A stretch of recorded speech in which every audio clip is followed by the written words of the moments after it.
All right, let's go ahead now and talk a little bit about the second article of the United States Constitution. We talked first about Article 1. Article 2, whereas Article 1 deals mostly with legislative, with Congress, Article 2 is really about the executive branch. You might also call the executive branch the office of the president, um, the president in charge of executing our nation's laws. The qualifications, if you wanted to be president, first thing, you got to be at least 35 years old. You have to be a native born citizen. What does that mean? There's a little bit of debate about this, and the Supreme Court's never come down, but more or less, you got to be born in the United States, is the basic idea. And you have to be a resident of the United States for 14 years. So you couldn't have been born here and then when you were one, moved to um, Mozambique, and then moved back when you're 60 years old and run for president. That's not how it works. So you have to be a resident for 14 years. Some of the powers and duties of the president: he is the commander in chief of the military. He is in charge of all of our nation's armed forces. He does have the authority, because he is the head of state, to make treaties. He usually does this uh, through his Secretary of State, who he appoints. A very significant power of the president is he appoints our federal judges, who have a lifetime appointment. So that's a way in which a lot of presidents have a very lasting impact on our country through their appointments.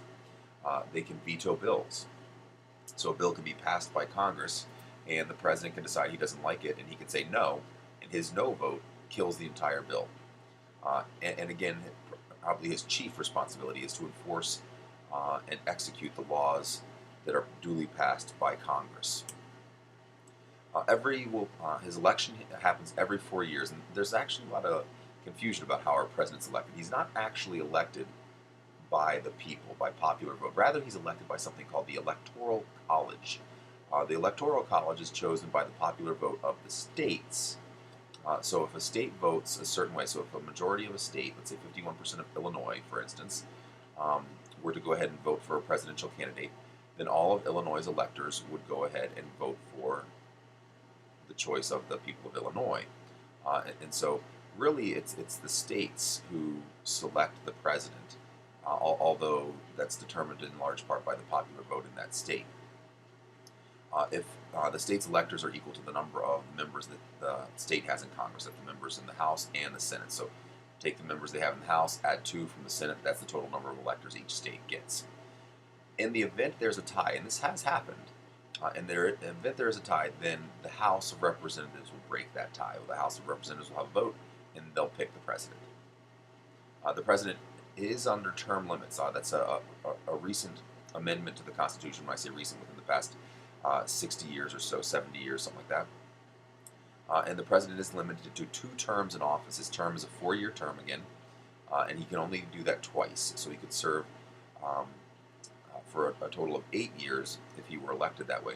But there is a 10-year limit. In other words, if you were a vice president and you had to take over for whatever reason, and you served a year and a half of the old president's term, you would still be eligible to run twice yourself, and therefore up to 10 years. So you could serve for a total of 10 years or 2-year term limits. Uh, Other members of the executive branch besides the president, obviously the vice president. Our current vice president is Joe Biden. And then there's a whole bunch of people, and the vice president is elected, but there's a whole bunch of people who aren't elected who are part of the executive branch, who help the president carry out his duties. And that's oftentimes referred to as the president's cabinet. These are all of his advisors, all of his political appointees, people like the Secretary of State. The Secretary of State helps the president implement foreign policy and represents our interests overseas or abroad. The current Secretary of State is a gentleman by the name of John Kerry. The Secretary of Defense, another important cabinet position that really helps the president carry out his duties as Commander-in-Chief. The Secretary of Defense really directs the military. The current Secretary of Defense is a guy by the name of Charles Hagel. The Attorney General. I said, one of the things the president's supposed to do is enforce the laws. The Attorney General helps in that job. And the current Attorney General is a guy by the name of Eric Holder. And the last of the secretaries, the last of the members of the cabinet that I'm going to go ahead and mention here today is the Secretary of the Treasury. They basically handle all the financial policy. They handle the nation's money. And the current Secretary of the Treasury is a guy by the name of Jack Lew. The last thing I want to speak just briefly to is the order of succession. What happens if the president is incapable of carrying out his duties, if the president dies, if the president gets really, really sick? Well, there's an order of succession. If that were to happen, the guy to take over, the next guy to take over would be the vice president. And that's really the vice president's job. The vice president is the guy who just comes off the bench and is ready to go hop in if the president is incapacitated or if the president dies. He's ready to take over if need be. But if there were, by some strange incident where the president and the vice president were both incapable, let's say they were attending some type of gathering and there were to be some kind of tragedy there and both were incapacitated, then the next person to take over would be the Speaker of the House.